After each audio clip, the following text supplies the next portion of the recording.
today. So when Laura just asked me to moderate this, I was excited, also humbled. I'm standing here with giants, and I have to say, I mean, this whole experience, this pandemic, of course, has been difficult for all of us.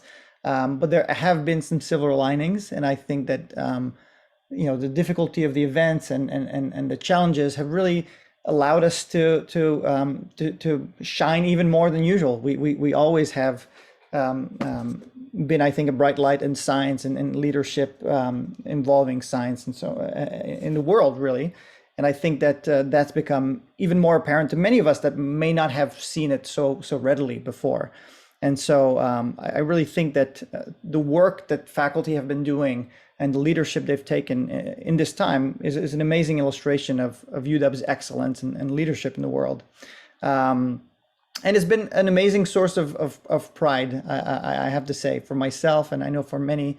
And then it's often been personal. You hear a lot of nonsense. Unfortunately, the ecosystem that we live in right now is polarized, and oftentimes when I hear this kind of nonsense that is spoken by some, I take it very personally, because I know my colleagues who are working literally day and night, on trying to get us out of this mess, and it always becomes very personal. I take it very personally, and literally when I say day and night, it was only very recently I remember that both, at least Tom and Peter, were both in this WHO meeting that starts at 4 a.m. for us, insane times, of course, in Geneva time, and I remember that day seeing Tom at a faculty meeting, or there was a meeting the same day, and being as engaging as ever, despite clearly having been up in the middle of the night talking about important issues and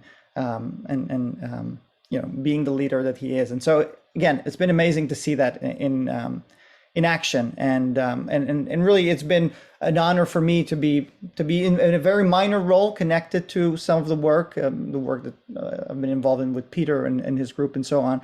I've considered that to be just a highlight of my career so far. So really amazing time to be at UW despite the difficulties, and it's an honor for me to be moderating this panel, I have to say. So I'll introduce the panelists, this all-star panel, and there'll be short introductions, not my usual introductions, because they're so great that it would take too long, and I wouldn't want to risk missing things. So I'll really keep it briefly. Again, these are colleagues, and so most of you, we all know each other. Perhaps students that are joining this year may not be familiar with some of the panelists, and so I think it's important to give at least a brief overview. And once I'm done with that, I'll ask the panelists just in very briefly tell us how they have gotten involved in COVID work, what the process that led them to that, and what they've been most excited about. Just very briefly, just to introduce audience members to that. So first, Barbara Richardson. Barbara is a research professor in biostatistics in our department. She's also an adjunct research professor in global health and a professor in public health sciences at Fred Hutch. Her work is focused on the design and analysis of HIV prevention research trials and cohort studies. She has extensive experience designing and helping conduct trials and analyzing data from trials. Methodologically, she's had a particular interest in the analysis of infectious disease data, missing data, and data with measurement error. And many of you know, beyond this scientific leadership, she's also played such an important role in our department in admissions, and so we're all very thankful to Barbara for that. Second on the panel, who's I don't think is here yet, so Holly Janes. Holly will be joining us soon. She said that she'd be a tiny bit late. Holly is an affiliate professor in biostatistics. She's also a professor in the Vaccine Infectious Disease Division and Public Health Sciences at Fred Hutch. She's the associate head of the Biostatistics, Bioinformatics, and Epidemiology program at Fred Hutch inside VID. She's a co-PI of the Statistics and Data Management Center in the HIV Vaccine Trials Network, which has played a really critical role, not just in HIV, but now in COVID. And also to note, Holly is currently the Prentice Endowed Professor, which is a really awesome thing to be. It's really a joint program between the UW and Fred Hutch, meant to bolster and strengthen the ties between the two institutions. Holly's work has focused on the design and analysis of vaccine studies and on the development of an application of methods for evaluating biomarkers for risk prediction and optimization of treatment decisions. Okay, third, Jen Nelson. So Jen is an affiliate professor in biostatistics. She's a scientific investigator and director of the Biostatistics Unit at the Kaiser Permanente Washington Health Research Institute. Her work has focused on the development of methods to assess drug and vaccine safety and effectiveness based on large electronic healthcare data. And Jen has been providing amazing leadership for the method score for both FDA's Sentinel initiative, which is an active surveillance system for FDA-regulated medical products already on the market, and that will tie into some of the insights she'll be providing for us today, as well as CDC's vaccine safety data link. Tom Fleming. So Tom is a professor in biostatistics and in statistics at the University of Washington. He's also a former chair of biostatistics and a professor at the Fred Hutch. His work has led to pioneering innovations in survival analysis and on clinical trials. He's provided exceptional, and exceptional is not sufficient a word, international leadership in the design, conduct, and analysis of clinical trials, notably serving in uncountably many advisory roles at FDA over decades. And I think he'll be able to provide some really amazing insights into so many aspects of this, but particularly even the regulatory framework and so on. And finally, last but not least, certainly, Peter Gilbert. So Peter is a research professor in biostatistics. He's also a professor in the Vaccine and Infectious Disease Division in Public Health Sciences at Fred Hutch. He's the PI for the Statistics and Data Management Center of the HIV Vaccine Trials Network I just mentioned.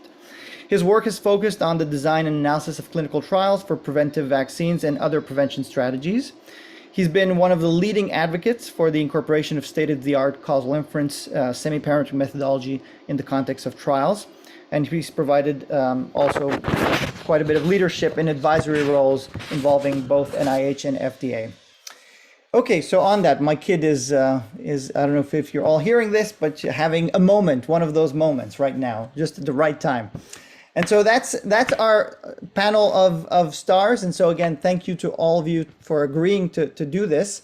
So if you don't mind just taking just a few minutes to tell us about how you got into COVID work, just briefly, so we have a bit more context, and then we'll jump into questions that were submitted by audience members, students, faculty, or staff, and we'll go through them, and I'll call upon one of you at a time to answer different questions. So perhaps I'll go just in the order I'm seeing you here. So perhaps Tom, you can start, just say a few words. Thank you, Marco. And just to reiterate what you're saying, it's been a privilege for many of us to have been involved in the international effort to address the pandemic. You don't beat a pandemic individually, you beat it together. And I have had a chance to do a lot of that interaction with the World Health Organization, where I continued my efforts from previous collaborations with them on public health emergencies. And we thought we got through Ebola and we thought we could rest. And obviously we were wrong. But it was certainly important that we could build on those previous experiences. So my involvement has predominantly been in continuing to support WHO in their research and development efforts. And I'm impressed, this panel and others in this community here in Seattle. I don't think there's been an institution that has had more support to international WHO efforts than our collective colleagues here that you're seeing, and more broadly from UW and the Hutch. It's a privilege to be part of this group. Great, thanks so much, Tom. And so next on my list here, Barbara, do you mind saying a few words? Yeah, I'm happy to. So I've been doing HIV and infectious disease research my whole career. And so when COVID occurred, one of the main things I got pulled into was the Infectious Disease Clinical Trials Consortium pivoted to doing clinical trials for COVID. And we put together a pediatric protocol a year and a half ago, which never moved forward because there was a lot of pushback on putting vaccines into kids until we had them working in adults. So that got pulled into that. And then in addition, a lot of the research that I work on in Kenya pivoted to looking at COVID as much as we could in Kenya.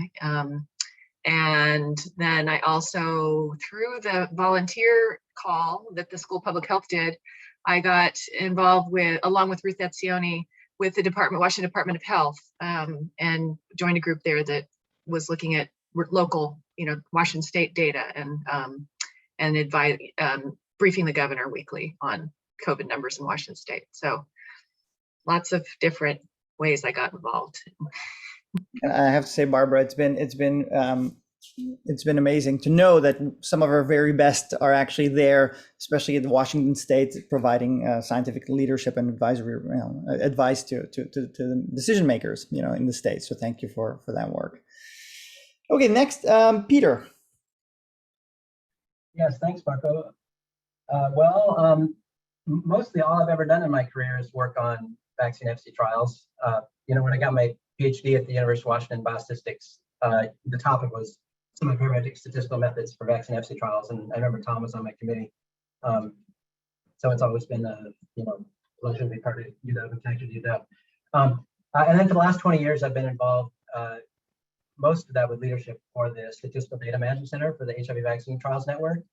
And so working on that network for many years with statistical methods and the applied science. That network it's quite a large network with some of the most sophisticated laboratory groups, statistical groups, computational biology groups, and clinical operations groups. So and of course we're NIH funded. So I think when coronavirus emerged, it was pretty natural for the U.S. government to ask this clinical trials network to pivot over to COVID, because a lot of the functions we had built over 10, 20 years were reasonably ready for doing similar types of things for COVID. Great, thank you, Peter. Jen. Thanks, Marco. So I've also been working in vaccines for most of my career, which is now 2 decades old somehow. I've been working mostly on the vaccine safety side post-licensure rather than on the clinical trial side. And the past few 6 to 12 months or so, I've had the privilege to serve on CDC's advisory committee called the COVID-19 Vaccine Safety Technical Working Group. And our job is to review and evaluate the post-authorization and post-approval COVID vaccine safety data. So we provide technical subject matter expertise. We advise on analysis, interpretation, and data presentation for federal agencies who are providing and conducting safety monitoring. And so our recommendations are then provided to the Advisory Committee on Immunization Practices. So this is the official panel of experts who develops and votes on vaccine recommendations in the US and forwards those recommendations to the director of the CDC for approval. So I feel very lucky to have been a part of a really impressive team of experts spanning all sorts of technical disciplines that's weighing in on and looking carefully at vaccine data on a very regular basis since close to the beginning of the pandemic. I've also been participating sort of in my usual capacity as a co-investigator on multiple observational post-licensure studies of safety pointed at COVID vaccines through the Vaccine Safety Data Link Network that Marco mentioned. So using electronic health record data to do real-time vaccine safety surveillance. Great, thanks so much. Okay, Holly has joined us. Holly, do you mind saying just a few words about how you got to working on COVID related research? All right, great. Thanks, Marco, and thanks for organizing this. I've worked in vaccines for 12, 13 years now. It's been a real pleasure. I was a student at UW Biostat, like many of you on the call today, and after a postdoc at Hopkins, came back and worked at the Hutch, and I've been working in vaccines since joining here. And like Peter, I was really mentored by Peter and a number of the other colleagues at the Hutch, and it's been really just a thrill to be brought into COVID research and see the fruits of the labors on developing design analysis frameworks for developing efficacious vaccines against other pathogens, notably HIV, and to apply that and see that readily and immediately applicable towards the development of COVID vaccines, and as part of that to collaborate with other longstanding mentors at the UW like Tom, and to really see the impact, the huge impact that biostatistics is having on this field, and the UW and Hutch teams in particular. Has just been incredibly rewarding, and I hope is really kind of re-energizing those of us in biostatistics towards clinical trials and and vaccine development in particular. So I'm glad to be part of that. Thanks. Great. Thanks so much, Holly. And that was a good point. I mean, several of you have made it that actually out of these 5 panelists, 3 are UW students, or formerly, of course, UW students. And I think it's not a fluke, right? I think that our program emphasizes not just quality work and rigor, but also impact, scientific impact. And we're seeing it now, right? And we're seeing these, our former students become leaders, really. And as I said before, to help us lead us out of this mess that we found ourselves in. And so anyways, thanks again to everyone for agreeing to be part of this. So we'll start. The questions that have been submitted have been organized in different categories. A lot of questions on vaccines, not surprisingly, right, for many reasons. And so, but we'll start with 2 questions that have to do with the risk of SARS-CoV-2 infections and COVID disease. And these 2 questions will be for Barbara, and of course others can feel free to chime in afterwards if you have anything to add. But just for the sake of being operational, we've assigned one panelist for each question. So the first question is, and this I think relates to some of the anxieties about being back on campus for many. How confident are we in our ability to prevent airborne infections with a uniform masking requirement, which we know is currently in place at UW, particularly given the variability and effectiveness of the various types of masks out there? This is a great question. And I think hopefully people saw the Bangladesh mask randomized trial, which was amazing, a huge randomized trial that did show that masks work, and again, there's variability in how well they work. And then there was another really good article published in Science in June looking at the effectiveness of masks in different environments. I know there's lots of images and videos out there of showing millions of respiratory particles when people are talking or coughing. But what gets lost in that is that when a person's infected, very few of those respiratory particles that you're seeing actually contain virus. And so this article did some modeling and showed that in environments where limited numbers of viral particles are circulating, like we should have at the UW, where we have, lots of mitigation measures in place, vaccine requirements, air quality, hopefully, good air quality and masking, and COVID testing as well.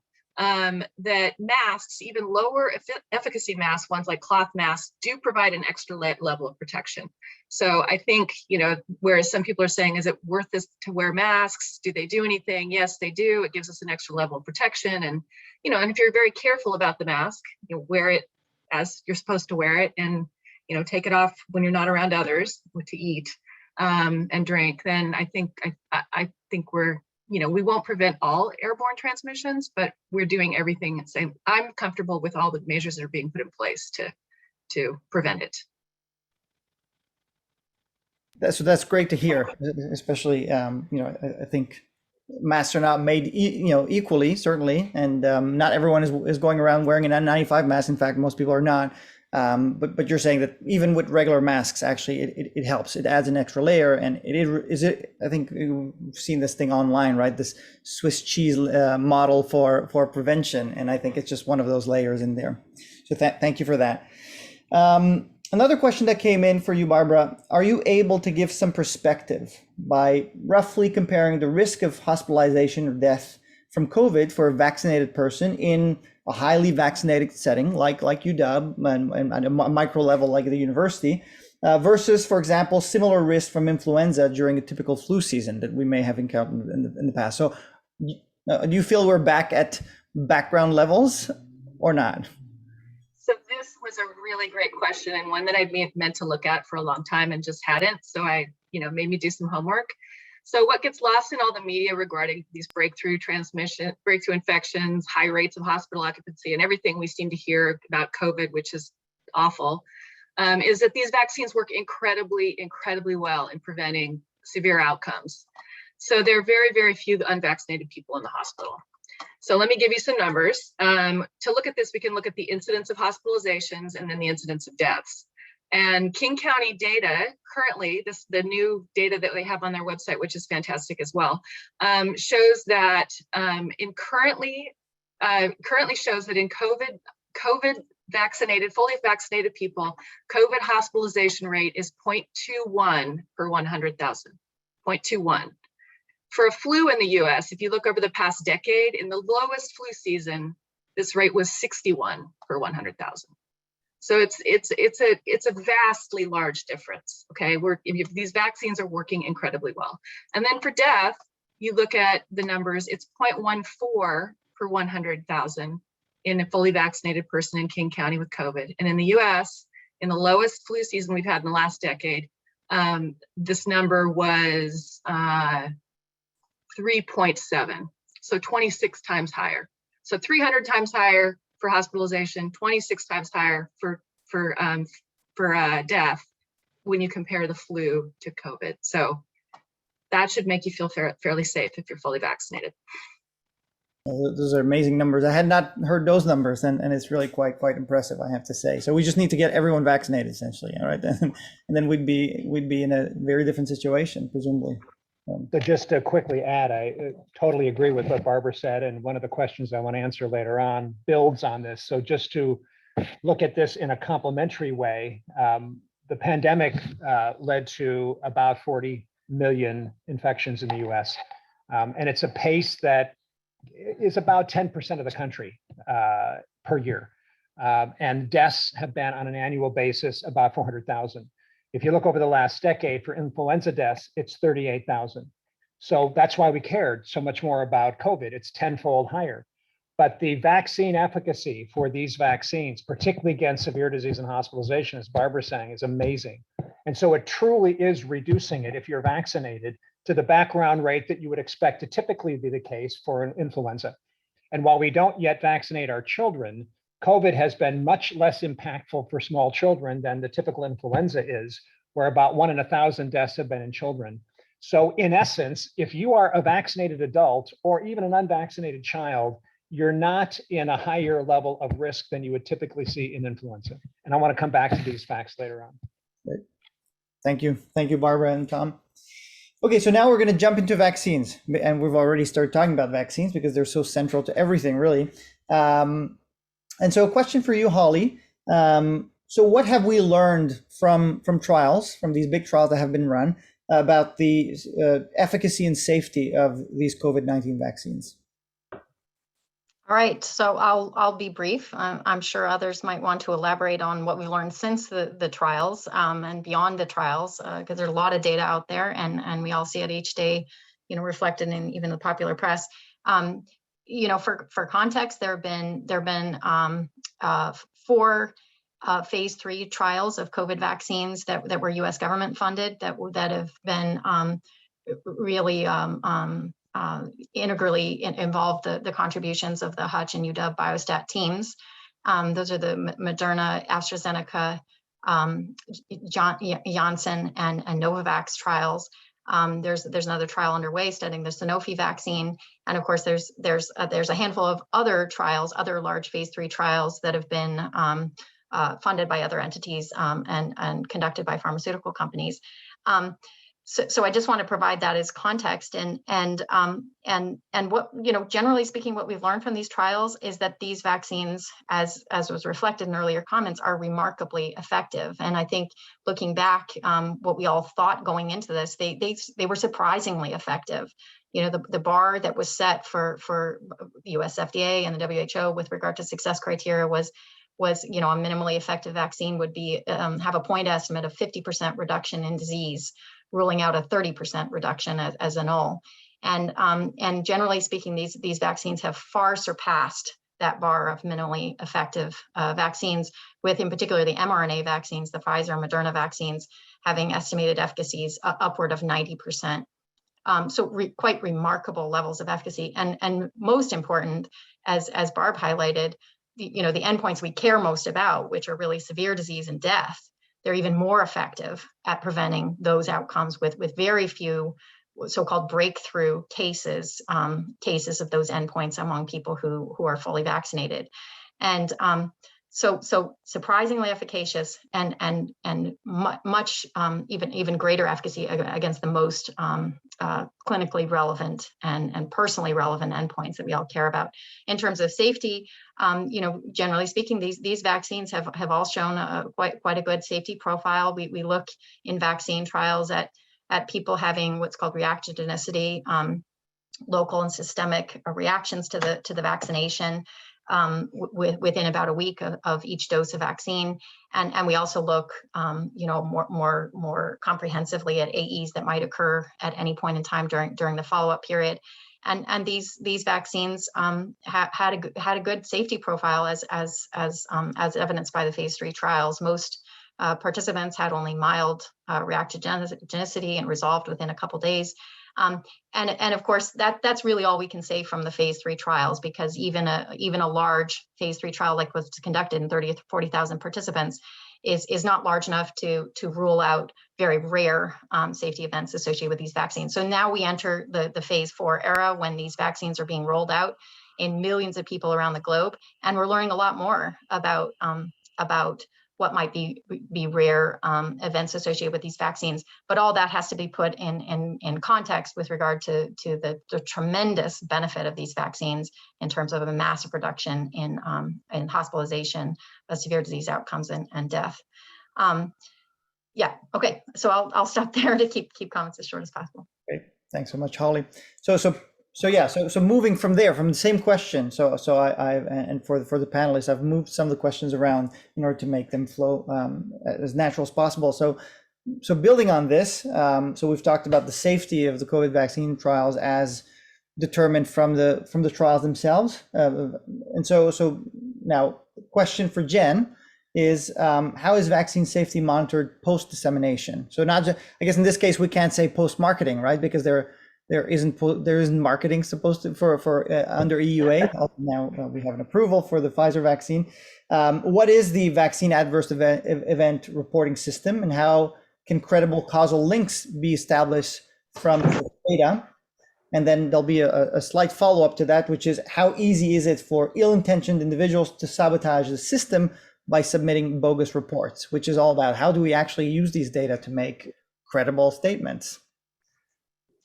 Sure. So I can share what I know from my experience through my CDC advisory committee work, which looks at all the millions of doses that Holly was just referring to that have been received post-authorization and post-licensure. And so, since December of last year, we've been meeting a lot. We've had 32 independent working group meetings, 8 joint meetings with the COVID vaccine working group. So weekly and bi-weekly, there's experts that are surveying these data, much higher level of scrutiny than I've seen for any other vaccine before. The data we review are presented from many different sources of various types. And so just by virtue of that, I think it limits the potential for potential bogus reporting, I suppose, that could happen in any one given system. So I don't think that could certainly couldn't skew the overall picture of results that we look at. So we look at active surveillance data from vSafe, which is a CDC's mobile app that collects proactively after people have vaccine visits. There's passive surveillance, like the Vaccine Adverse Event Reporting System, or VAERS, that Marco mentioned. There's case reports that are looked at. And then there's multiple, at least 5 or 6 large linked databases through projects funded by the CDC, the FDA, the Department of Defense, the VA. Many of these sources, most are not adequate and are not used for causal linkage, certainly not VAERS. I think those data are just insufficient and of low enough quality that they're primarily used to generate potential signals that need to be followed up further in other sources. Other systems, like those used electronic health record-based systems, like the Vaccine Safety Data Link, that has a well-defined, large national population, high-quality, long-standing vaccine registries, and well-understood outcome accuracy, including the ability for clinicians to go into these records to validate whether or not outcomes have occurred and with what severity and what happens to these people over a period of time. So those types of studies can give us a much higher level of confidence, but I think they definitely remain subject to the same limitations as any observational study. So there's sort of another terminology that's come along with this active surveillance of electronic health record data. So If VAERS are used for signal generation, these surveillance cohorts are often defined as being used for signal refinement. So we see something going on in VAERS, we can look more carefully and more accurately in these systems, but they still do need confirmation, and they certainly don't rise to the level of a clinical trial result. Let's see. Within these systems, we've reviewed a range of potentially concerning adverse events like anaphylaxis, cerebral venous sinus thrombosis, thrombosis and thrombocytopenia syndrome, myocarditis, Guillain-Barré, both for the mRNA and Janssen vaccines. These data cover general populations of adults and children, special populations, including pregnant women, as well as we've looked at data outside the US, most recently from Canada and early on from Israel. So I would say the overall picture reflects very much what Holly was saying with the pre-licensure data. The post-authorization data have been also quite reassuring, and I've just been impressed with the frequency and the amount of attention that's been given, and the large-scale coordination across many US and global agencies that have been taking a look at this. I hope that answers all the questions. What is amazing to me is that we often hear about the mRNA technology, and that it was just the right moment. We were ready for this in some sense. We had this technology that was just ripe for being used. And what doesn't get mentioned is that we also had, it was ripe for the moment, also our preparation in terms of statistics and all these surveillance systems that you're talking about that you've been working on for a long time. And again, methodology for vaccine efficacy trials and so on. It's really a lot of things have come together, it seems, at this moment to make this work so well. Right, and there are still challenges, of course, because we're human beings and we're flawed in many ways. But it's been an amazing moment in some sense that this could have been even worse, right? I mean, if we didn't have all this groundwork in various directions, including a system in place to be able to monitor these surveillance signals after deployment of a vaccine. So, thank you for that. Okay, next I'll go to Peter now. Peter. What should we know about breakthrough infections? Do breakthrough infections mean that the COVID-19 vaccine effects are waning? Thanks, Marco. Well, so I think we all know that most of the infections now are with Delta because of its higher transmissibility. But I think I want to make 3 points. One is, as others have started to see already too, that when one talks about vaccine efficacy and breakthrough infections, you have to talk about what endpoint, or specify what endpoint: severe disease, moderately symptomatic disease, mildly symptomatic disease, or asymptomatic infection. And we know that these breakthrough infections that are being detected among vaccinees, and the word breakthrough is usually restricted to vaccinees, they're skewed heavily toward asymptomatic and mild disease. So there's very few severe and hospitalized cases that are breaking through. And I think a second point I want to make is that there's been many studies to look at how well do the vaccines induce neutralizing antibodies to different strains of the virus. Basically looking to see if some of the neutralization activity gets weaker when you start to look at viruses that are different from the viruses inside the vaccines. And basically what we tend to see essentially across all the vaccines is that there's a modest amount of decrease in the neutralizing activity of the vaccine, something like only 2 to 3-fold, which is a small amount, considering that like the mRNA vaccines, they induce neutralization titers that are apparently well higher than they need to be to get high levels of protection against symptomatic disease. So a 2 or 3-fold reduction does not really abrogate the efficacy in a substantial way. Probably a minor effect on the activity against Delta. For direct empirical data to prove what vaccine efficacy is against Delta, it is a bit of a challenging question because most of the phase 3 trials during the randomized placebo-controlled periods were done in contexts where other viruses were circulating besides Delta, such as the Washington strain that was here a year and a half ago. So we have less direct empirical data in a randomized placebo-controlled context, but the data we do have all been very, very positive that the vaccine efficacy does hold up against Delta, and there's many vaccine effectiveness studies that are consistently showing that the vaccine efficacy holds up against Delta. And then I guess the third point I want to make is kind of putting it in context, breakthrough infections, basically one can look at the sequence of the virus that breaks through, and we want to understand how far away our breakthrough virus is from the virus inside the vaccine. Because generally vaccines work best against strains that are similar to what's inside the vaccine. And, Holly and I worked on HIV for a long time, and for that pathogen, for our vaccine strains, the circulating strains tend to be about 20 to 30% mismatched to what's inside the vaccine. So generally people are exposed to viruses that are very different from what's inside the vaccine. And this is one of the main reasons why the HIV vaccines haven't worked very well yet, is that essentially the vaccines induce antibodies that recognize the vaccine, but they just can't quite cross-react to recognize those strains that expose people. But then you look at some other pathogens like Ebola or flu, and there's a very good vaccine for Ebola, over 90% vaccine efficacy. So Ebola strains tend to be about 3% amino acid sequence mismatch away from the Ebola vaccine strain. And then flu, the circulating viruses that expose people and infect people tend to be about 2 to 4% amino acid mismatch away from the vaccine. And we know that the flu vaccines are pretty good, and they're better against severe disease, like essentially all vaccines.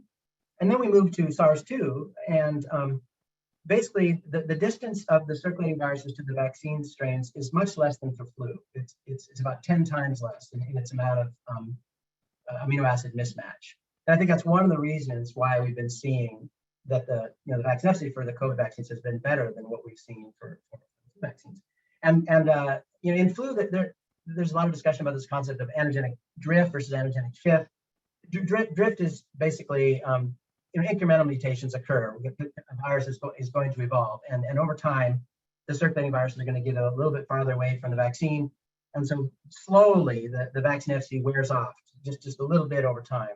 And shift is the problematic thing. That's when basically there's such a constellation of mutations that basically the vaccine can't recognize the virus at all anymore. And basically, I think what we've seen with SARS-2 so far is drift and less than what we've seen for flu. And so still the vaccine is well able to handle all the variants that have emerged. So that's encouraging news. And I think I would recommend to people to see Trevor Bedford's seminar next week, because he's definitely obviously an international expert on the details of SARS-2 viral evolution.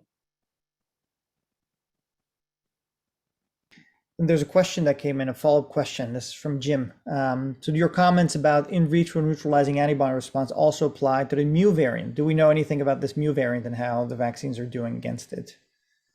Have you seen data on that yet? Mu. Yeah, the next one. It's as if Delta wasn't enough, and so now we're at mu, right? Have you heard about this one? Yeah, I haven't seen data on neutralization against mu. Yeah, so this is the next one that we're told could be problematic. There's several of them. Okay, so great, thank you, Peter. And so you talked about the drift that happens and potential decreases in vaccine efficacy that result from that. What about just time passing? What do we know about that so far, and what that does to our levels of protections? Yeah. So one of the critical questions is the durability of vaccine efficacy, and the great numbers coming out of the trials that Holly pointed to, those were based on follow-up 3 to 4 to 5 months after vaccination, so they didn't directly empirically speak to long-term protection. There is a paper just coming out now from the Moderna vaccine that over about 8 months its efficacy stayed considerably above 90%. So we know the Moderna vaccine is pretty durable, and it stayed perfect against severe, essentially perfect against severe. And we know that the same thing happens for Pfizer, except a little less well, for various reasons we might discuss in another question. But generally, a Pfizer vaccine is holding up durable 6 months plus, especially against severe disease. I think there's some hints that maybe moderate disease could be a little more common as a breakthrough for Pfizer than Moderna, but I don't think we have really rigorous data on that yet. Great, thanks so much, Peter. So follow-up to this, natural follow-up question is the question about boosters. And so Tom, so when should we get, so this is a several-part question. So when should we get a booster shot? Then someone said many people throughout the world, especially in developing countries, have not been vaccinated because of lack of access. So what justification do you see for creating demand for boosters for fully vaccinated individuals? What do you think about the benefits ethics of booster vaccine doses from a health equity perspective? And I know that's something you care very much about and you've thought a lot about. And so Fantastic question. Fantastic question. Getting at the richness of the complexity of this issue that on the surface might seem simple. Some is good, more is better. Let's give these boosters to remarkably effective vaccines sooner rather than later as we continue to see hospitalizations and infection with Delta. Hopefully our decisions on this will be evidence-based, and we need to think about this in two ways. We need to think about this on the personal individual level, but we also need to think about this on the international level because this is a pandemic. So on the personal level, there are at least 4 issues here, and we've been discussing some of them. Is efficacy actually waning relative to the immune protections that we need?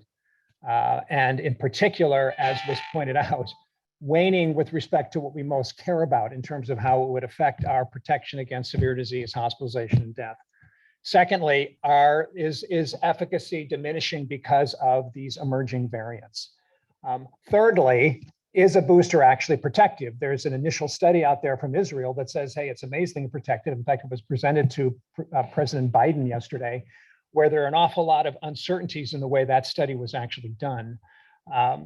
And ultimately, as was mentioned by Peter and Holly, if you're going to boost, then how are you boosting? Should we be boosting, in fact, in a way to address circulating strains in the community? So these are issues that are important from the efficacy perspective. From the safety perspective, we are really impressed with the safety of these vaccines that Holly was describing, but we don't know what the safety will be with continued boosting, continued shots on goal. Jen was talking about some of these safety issues. I'm going to come back to this later on with some emerging insights about myocarditis when we're now vaccinating younger people. Those might, in fact, be a precursor of what we might be seeing if we're taking our shots on goal too readily here with vaccines in adults, if we're giving them too rapidly here.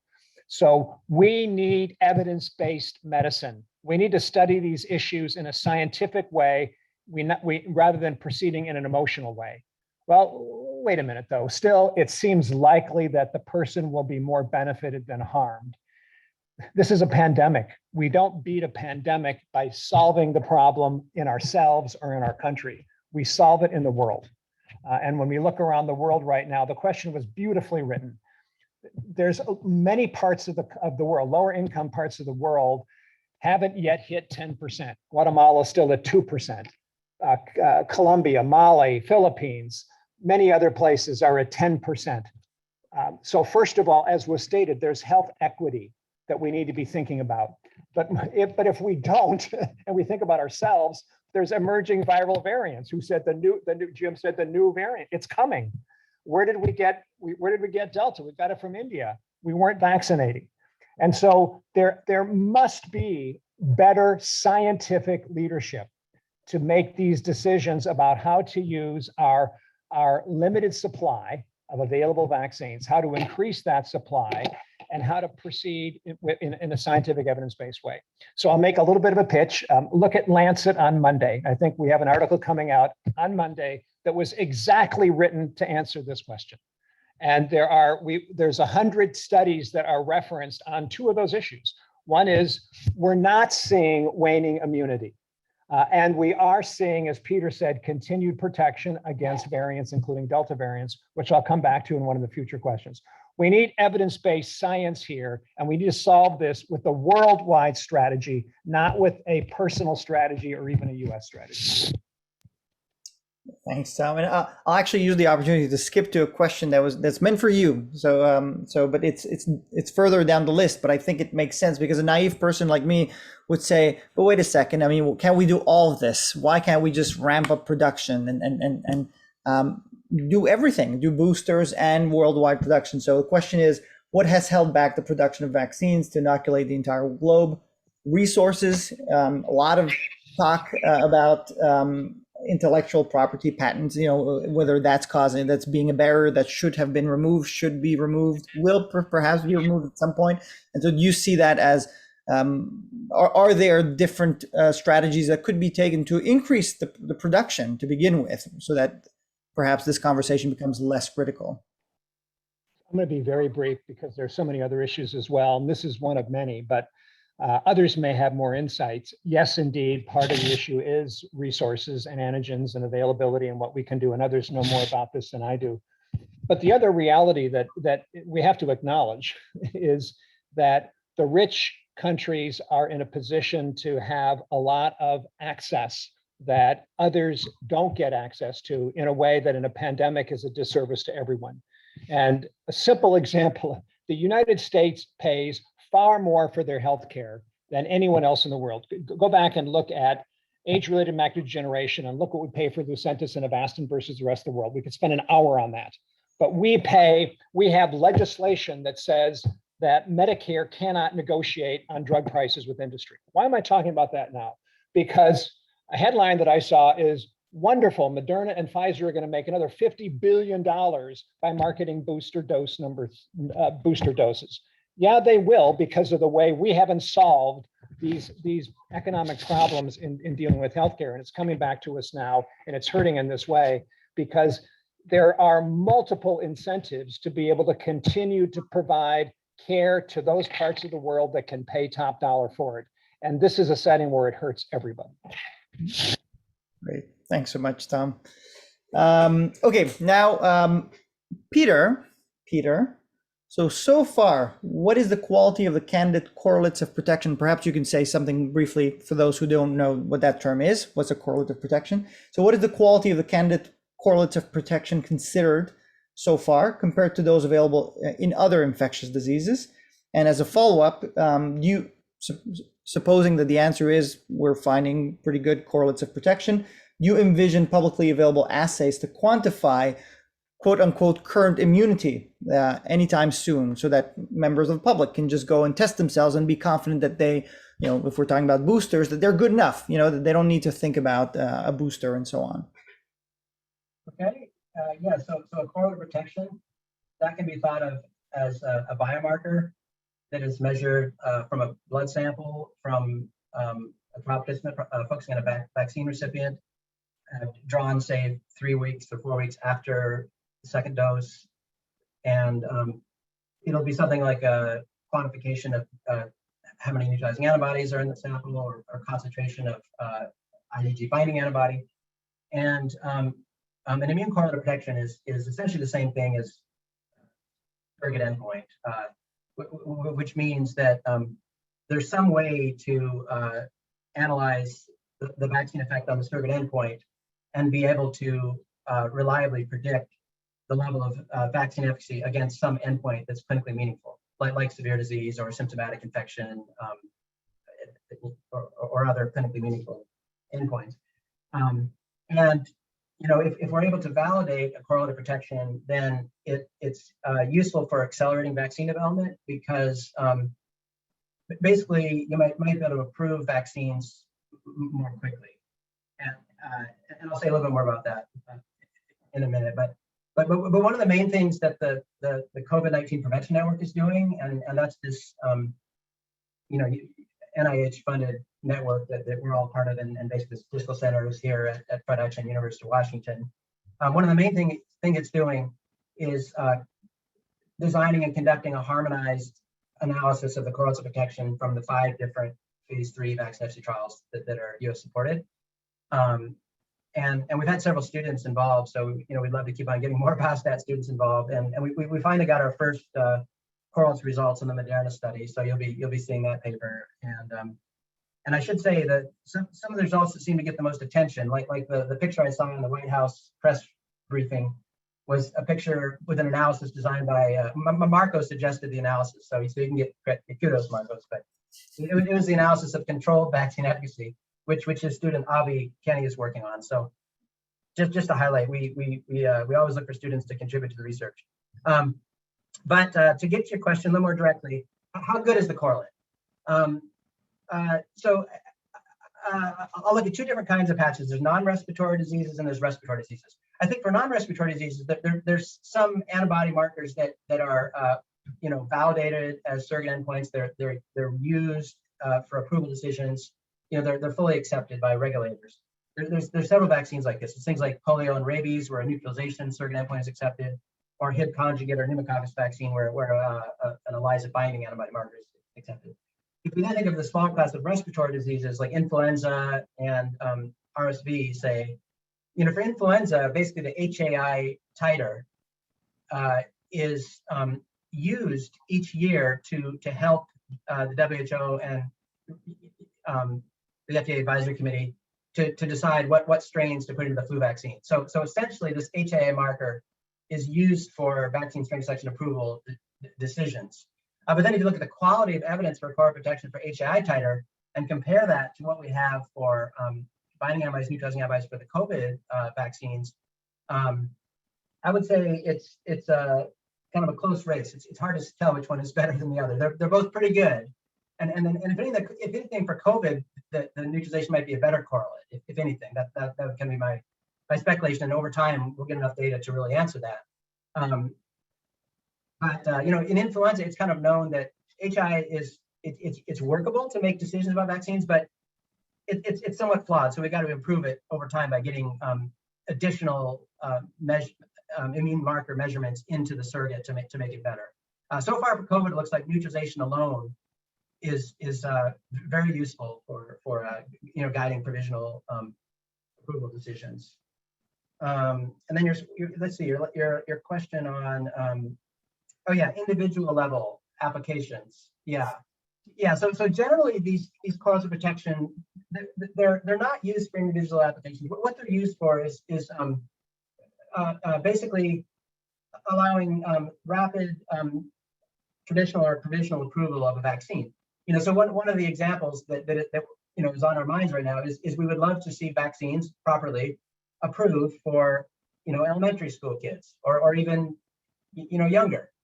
Like the FDA is currently looking at data from Moderna on this question for I think in this case it's still in the like 12 to 16-year-old range, but they're looking at Pfizer data probably for the younger kids, and very soon they're going to be looking at those data for the younger kids for Moderna, and I think Tom would know for sure, but I think the regulator is getting close to being ready to approve these vaccines for the younger kids based on a neutralizing antibody titer marker and safety data, because there's so much evidence that the vaccine should work in the younger age group, not just from the biomarker, but from other arguments as well. But for individual level applications, it's not something I specialize in, and in general, that's not the main use of the correlate. You want the correlate so you can do a study in like 400 people, measure the neutralizing antibody titers, document that most of the vaccinees have a high enough titer, and that you can predict the vaccine efficacy against COVID would be high enough, and then you can provisionally approve based on that outcome. But individual level, you're trying to say, if I go to the store, get a kit, get a neutralization titer, can I reliably predict what my risk of COVID is? And there, I think so far the classification analysis we've done, maybe we're seeing a cross-bounded area of the curve of like 0.7 or something. So it's not great. And so that I can see that maybe there'll be niche areas where these individual tests could be really important, like for the immunocompromised. There's some people with blood cancer that might readily have basically, no binding antibody response or no neutralizing antibody response. And for them to have an individual level kit, it might be quite useful to send a warning that they might go, seek other means of protection. Great. Thanks so much, Peter. Okay, next, Holly, and I guess we've somewhat touched upon this, I think, a bit, but so what is our current understanding of the effect of mRNA vaccines on infection transmission? Well, this is focusing specifically on infection transmission, so not COVID disease or severe disease, based on the Delta variant specifically. Okay, so I'll first say, most of our evidence on potential vaccine effects at preventing infection and transmission is not specific to the Delta variant. Comes from studies that were conducted before the emergence of the Delta variant. So really the answer to this question is still, largely outstanding when it comes to the Delta variant. In terms of the preceding variants, the first point is, as I think Peter has highlighted, is that the phase 3 studies were were not designed to precisely answer this question, to quantify the ability of the vaccines to reduce acquisition of infection or secondary transmission. And that was a topic of much consideration and debate in the biostatistical community and the larger community at the time of the design of these trials. But we really ultimately wanted to go after the endpoints that were most compromising public health at the time, and for which there was a large body of evidence suggesting that these vaccines would be more efficacious at preventing more severe outcomes. But after that evidence emerged of high efficacy against disease, evidence has begun accruing around vaccine effects at preventing infection and secondary transmission. There will be a read on this to some extent from the phase 3 trials, but that's largely still outstanding. The paper from the Moderna trial and the longer term follow-up that Peter mentioned that will come out this week will have an estimate of this, at least with regard to preventing seroconversion. But largely speaking, the evidence comes from observational studies. And so I'm going to comment on that because I think that's one of your later questions, Marco. So generally speaking, these observational studies do suggest that these mRNA vaccines in particular do prevent acquisition of infection, but precisely how well they do it, I think is still as yet unclear. There are a lot of challenges, as we can all expect as biostatisticians, with regard to in interpreting observational studies, the usual potential confounding and comparing outcomes between vaccinated and unvaccinated individuals who mix differently and have different levels of exposure.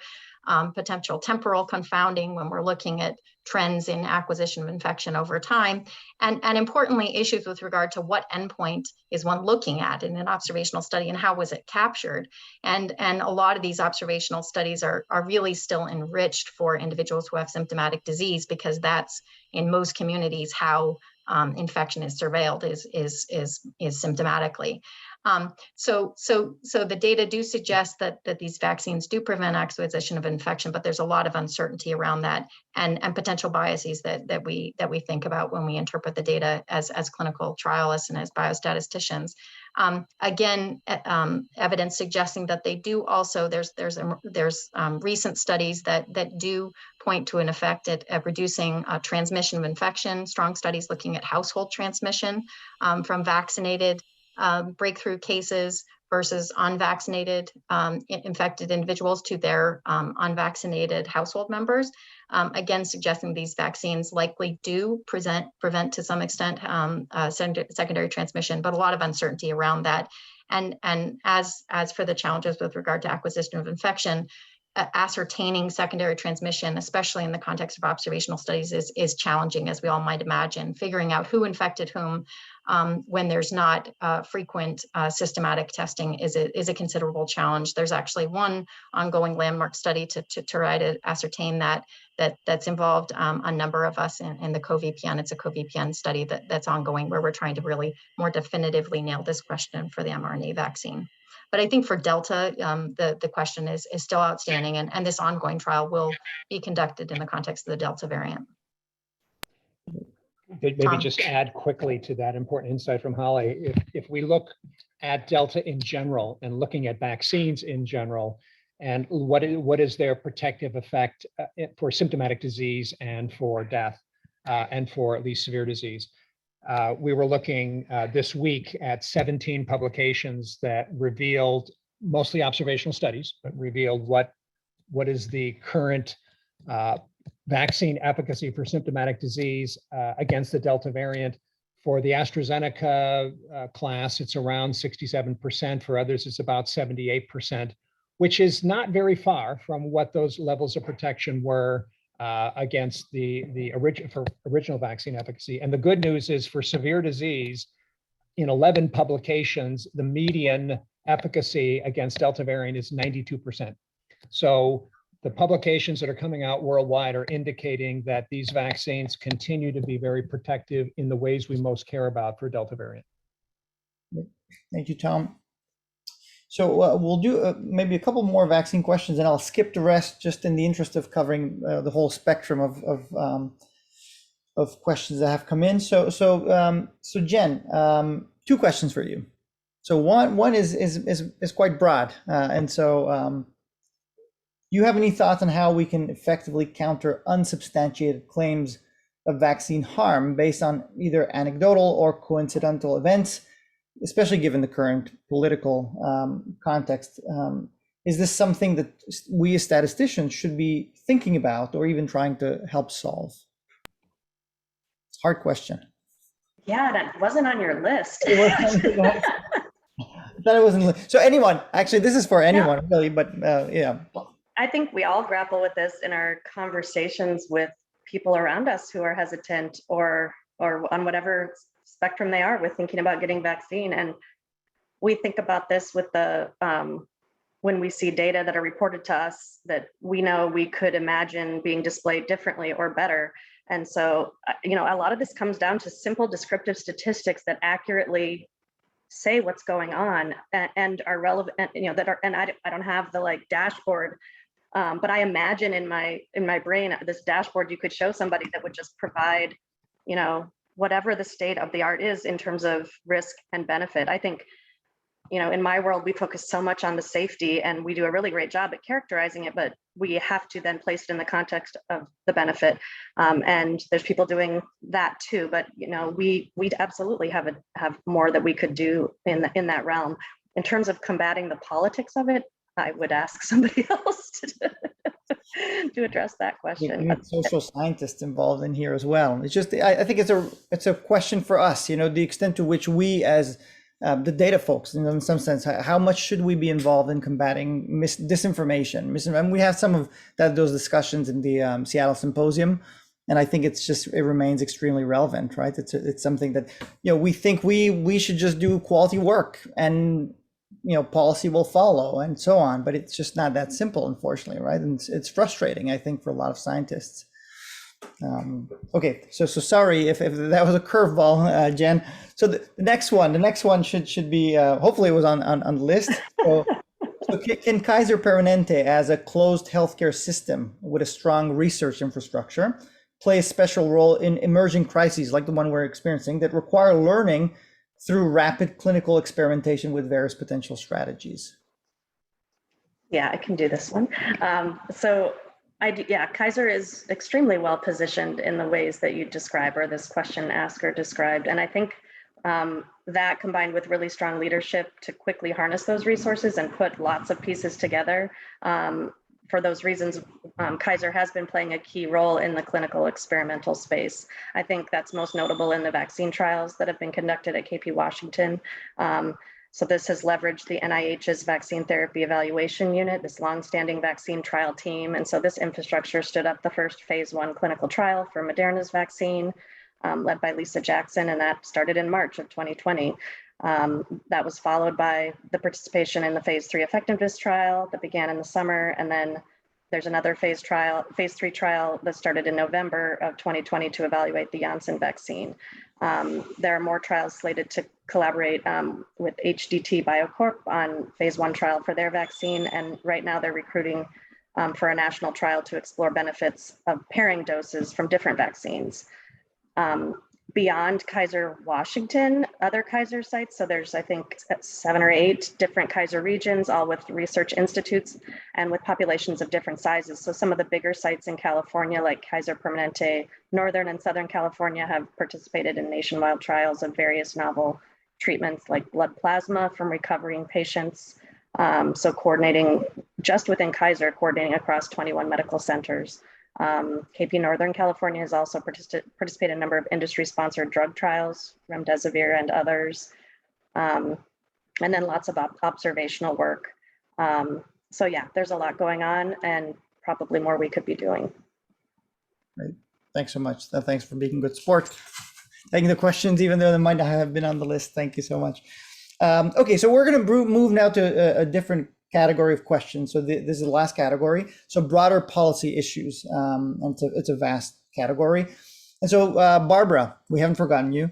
So this is a question that came in. So person says, I have young children who cannot be vaccinated. I could have been the one writing this question. I'm not, but I agree. How safe is it for me to go back to the workplace? How can I protect my family?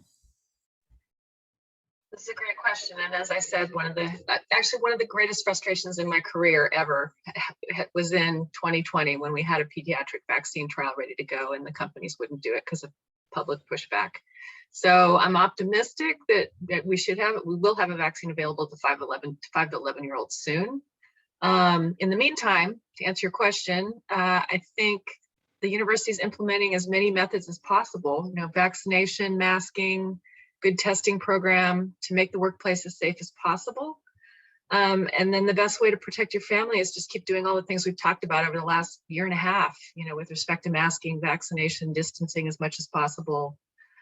I wish I had a, better answer than that. And I feel for people with small kids because it's hard and they're going back to school. And as an anecdote, my youngest worked last year from February of 2020 until June of 2020 in an elementary school in person as an assistant teacher. And they did things quite well. And there were no infections and the kids didn't mind wearing masks and it was all good. So it seems the kids usually don't mind wearing masks, right? I mean, it's the adults that seems to have bigger problems with it. Okay, so Barbara as well, can you explain the different statistical tools or models that are used to guide decision making, specifically here in Washington State, and how are they validated? Yeah, so there are several models that are used, estimating our effective prevalence, et cetera, and they're developed by some very smart people at the Institute for Disease Modeling. I've come to really love my colleagues there, who are new colleagues, didn't know them before the pandemic. And as to how they're validated, I can't really answer that question. I think Ruth Etsionia, who's done a little bit more of the nuts and bolts of understanding the models, could probably do a better job of that. But in terms of guiding decision making, the results of this modeling and the current statistics, once a week we did a situation report and reported that, put that online, and made it public for Washington State Health Department. And then that's being done monthly now, but Ruth and I have been involved with that. And then in terms of what has driven policy and decision making, I have to say one of the main statistics that's driven the decision making for Washington State is a very, very simple one, and that's hospitalization rates and capacity. The decision making over the past 18 months has been very, very driven by how full are our hospitals with COVID patients and can the hospitals take more patients? So it's not a difficult statistic to calculate. It's very simple, but it has driven a lot of policy decisions. Yeah, and that makes a lot of sense, right? And so as a follow-up to that, so have you found the leadership here in the state to be receptive to the guidance of scientists like yourself providing help? Yeah, I've actually been really impressed with the governor, and he has very smart, insightful questions that have led us many times to look really deeply at the data and come back to him with answers. So in the last 18 months, I also realized I could never, ever be a politician because there's always somebody that's really unhappy with you. So he definitely listened and heard when we were screaming with alarm bells saying, we need to do something, especially like last fall when he shut down indoor dining and bars. We were yelling and screaming like, this is in Thanksgiving, it's going to look like this, and at Christmas, it's going to look like this, and we need to do something to mitigate that a bit at this point in time. And so he did listen and he did do it. And he's very data driven, science driven. He's very much environmental science, as you know, like in very climate change oriented. So he tries really hard to understand data and science. And then also his vaccine rollout was actually very scientifically driven and focused on protecting healthcare workers and limiting the number of deaths. So he was really focused on limiting the number of people that were going to die from COVID. But he also had to listen hard to the economists and others that are briefing him on things and pushing him to open things back up because the economy was tanking. And I think the majority of the decision making has been pretty transparent, and the leadership's been very, very highly receptive to the guidance of scientists. But again, as a politician, Governor Inslee's had to try to keep his constituents safe and happy, and has had to balance public health versus the economy. So It's been an interesting dance to watch because we're on one side screaming, oh my God, people are dying of COVID. And the economists are going, oh my God, people are going broke. So it's, yeah, super interesting. But yeah, it's definitely been guided by scientists and transparent. No, that's awesome to hear. And I think we've been lucky to be in a state like that, right? And it hasn't been like this everywhere in the country, unfortunately. Yeah, you don't want to be in Florida. No. Okay, so Tom, so FDA has been criticized for being too rigid when evaluating rapid tests. So this is something that has been seen by many as a failure, not having cheap rapid tests available to everyone, essentially, as one way of dealing with this.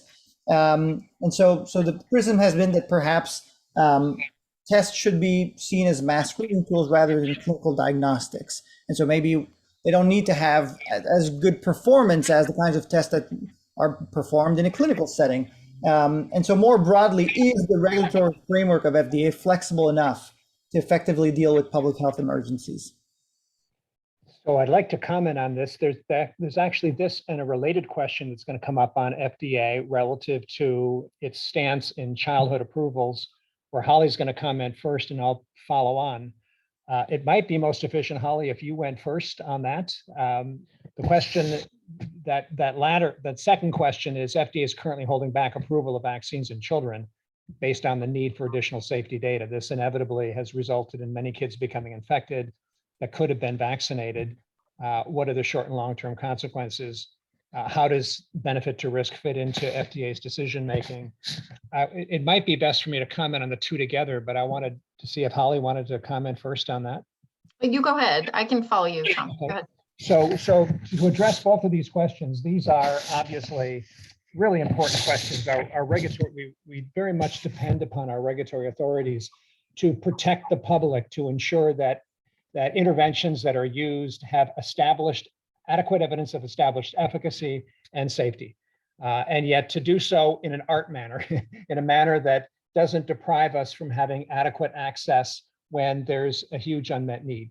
And so in public health emergencies, this is in fact obvious. The unmet need is actually obvious, and our demands and interest in being able to have timely access is strong. And yet there needs to be a balance here. FDA has a mechanism called emergency use authorization. And basically, at this point, the vaccines that are available under EUA, with the exception of Pfizer that just now recently received full approval. And this was a way to provide earlier access. So the first question is the regulatory framework flexible enough to effectively deal with public health emergencies? And I would say, if you state that question, also ask a question, is it too flexible? And to defend that, let me just remind you what got emergency use authorization in 2020. If you look in the setting of hospitalized COVID patients, convalescent plasma, hydroxychloroquine, lopinavir, ritonavir, and remdesivir all got EUAs with, I would argue, in some cases, some very strong political influence to do so. Fortunately, there have been some amazing studies that have been done in the past year in the setting of hospitalized COVID patients. The recovery studies in the UK and the Solidarity trial done by WHO have allowed us to get thousands upon thousands of patients to get the right answer. To me, why am I in such concern about COVID? Of course, I care about all aspects, but I mostly care about the severe disease and deaths. It's tenfold worse than influenza without vaccination. So shouldn't we be looking at what is the effect on mortality? And as a statistician, I would say absolutely. And those studies did it. And when they did, the results on the hazard ratio for mortality with convalescent plasma hydroxychloroquine, 0.93, 1.09, 1.19, lopinavir, ritonavir, 1.03, remdesivir, 0.95, meaning they're all flat. None of them did anything about what we most care about, but FDA got an EUA to all of them. So to protect the FDA, we in the public need to be sure we're not just pushing FDA to make it more lenient. We need to be defending FDA's leadership to ensure that when things are political, that they're not pushed through when the public needs to be adequately protected. So in the positive sense, monoclonal antibody cocktails for early infections have been approved EUA, and vaccines have received EUA. So we have really benefited by properly justified EUAs, but we've also been victimized by strong political pressures pushing FDA on the side of being too flexible. Second question, in children, where is FDA right now and where should we be in children? So let me step back and go back to some of the things we talked about in Barbara's insights earlier on about where we are with the pandemic and what are vaccines doing, and the facts that she gave I thought were really on target for what we're confronting. And that is, we have in the pandemic 10% of people becoming infected and 1.5% of them are dying. That's 1.5 deaths per thousand. That's 1,500 deaths per million in adults, predominantly in adults. And so if the J&J vaccine comes along and has 6 clotting deaths in 1 million people, should we get that back on the market? I'm a cautious guy. Absolutely. 6 against 1,500. I think I get the math here. Okay, now let's shift to children. Children is about 1 in 100 to 1 in 1,000. Fortunately, it's amazing how much less susceptible children have been. And so the upside here, so I feel we have an enormous level of flexibility here in understanding whether we have adequate safety data for vaccines in adults because of the amazing benefit. Even if those vaccines are effective in children, as many of us would argue, it seems highly plausibly likely they are, the benefit to risk profile is different because the benefit upside is far less because of the risks that they have. And so one of the critical questions that FDA is looking at right now is what's the right dose in small children? What is the right dose? From 2 reasons. One is on the upside, children have much better immunoresponse. They're much more immunoresponsive. You don't need as big a dose. And this isn't in the public domain yet. I hope it's okay to talk about, but there are differing safety issues that we're seeing in the experience that we have in small children. The data that are coming in aren't saying, gee, we have 6 cases. We're seeing 200 cases, a rate of 200 cases per million in young people receiving the full doses for cardiomyopathy and for myocarditis and pericarditis, where the rates are about 200 per million, to be confirmed. But now you're putting that in context against an upside, which is per million, you're preventing 5 or 10 deaths. So the issue here is not that we shouldn't be considering vaccinating those very, very young children, but do we know enough about the right dose in order to be able to achieve adequate benefit? We don't have to dose them at the same level that we'd be dosing in adults in all likelihood. And yet, if it's true that a rate of 200 cases of myocarditis per million, the benefit to risk is not as clear. And so I think FDA is giving very serious consideration to that. They're not dragging their feet. They're saying this needs to be an evidence-based decision as well. And I think they're thinking it through. And it's these issues as well that are indirectly enlightening us about the booster doses in adults. As safe as it's been, doesn't mean that as you continue to give these longer booster doses that there wouldn't be myocarditis issues and all in adults as well. So my sense is FDA is not perfect. We can push at them, as I might, for being overly permissive in EUAs in the setting of hospitalized COVID patients. They've been very responsive in the general vaccine situation in adults in a very proper way. In children, they're taking a measured step here in these kids under the age of 12, trying to learn in a more complete way, what we are seeing in the 12 to 17-year-olds in order to make a timely decision that's based on benefit to risk, where fortunately, the benefit upside is much less because fortunately, kids have so much less risk of the severe disease and death. And so we have to make sure we're not hurting them in a way that offsets how we're helping. Great. Thanks so much, Tom. Holly, did you want to add something to that? I think in the interest of time, I learned a ton by listening to Tom. So let's enjoy that. Thank you. So, okay, well, we're essentially at 5. So there were several more questions that we won't have time to go through, unfortunately, but this has been really enlightening. And so thanks so much to all the panelists for taking time out of your crazy schedule. And again, these have been not just but have been busy times for a while now, and I know everyone's tired.